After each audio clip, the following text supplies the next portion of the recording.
Yeah, absolutely. So I just thought it was interesting to note that Hanukkah was celebrated for the first time in 1,000 years in Westminster Hall this week. It was attended, as you can see here, by Keir Starmer and James Cleverly, amongst others. So this is obviously a big endorsement of Israel and the Jewish people by the British Parliament. I was also fascinated to find out that the Israeli ambassador to the UK is called Tzipi. I wonder if that makes James Cleverly bungle. Let's have a little listen to what Tzipi has to say and see what she's about.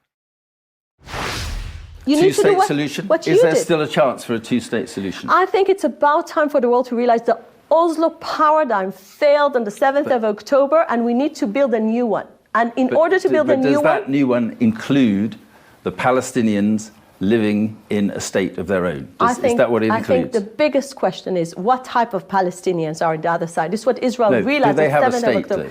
The answer is absolutely no, and I'll tell you why. Well, then how can there be peace? The reason there is no peace Israel is because the Palestinians... without offering a state to Palestine, how can there be peace in Israel? Israel knows today, and the world should know now, the reason the Oslo Accords failed is because the Palestinians never wanted to have a state next to Israel.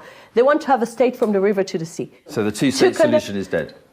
Why are you obsessed with a formula that never worked, that created these radical people in the other side? Why are you obsessed with that? So there was quite a bit of pushback to that interview, but James Cleverly said you shouldn't judge the Israeli ambassador from one interview. Right. Okay. Yeah.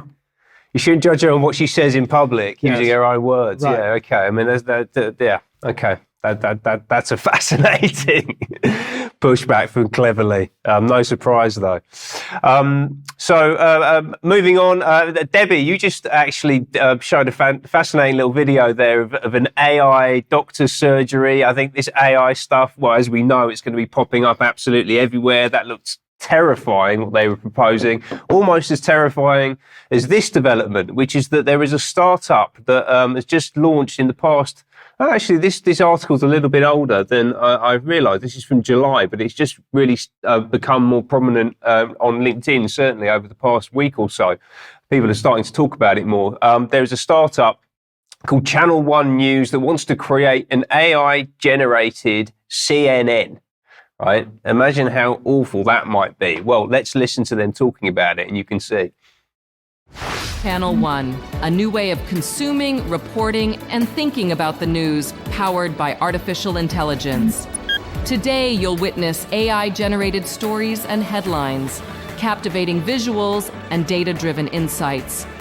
From global news to finance to entertainment, we'll show you how technology enables us to bring you a global perspective 24/7, right from the heart of our AI-native newsroom. All presented by our team of AI-generated reporters.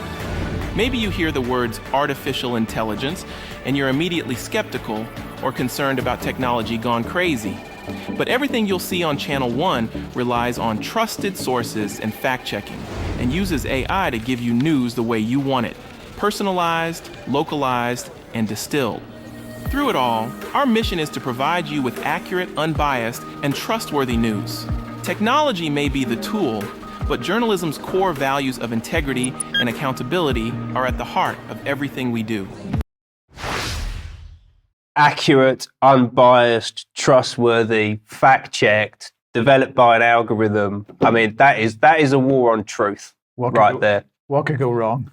What could possibly go wrong? I mean, they actually talk about creating, like filling in the gaps. If there's incomplete video content, then we will use AI to fill in the content so that you get a more complete understanding of what actually happened based on what we decide. All those presenters, by the way, they're AI generated, I think, in that film.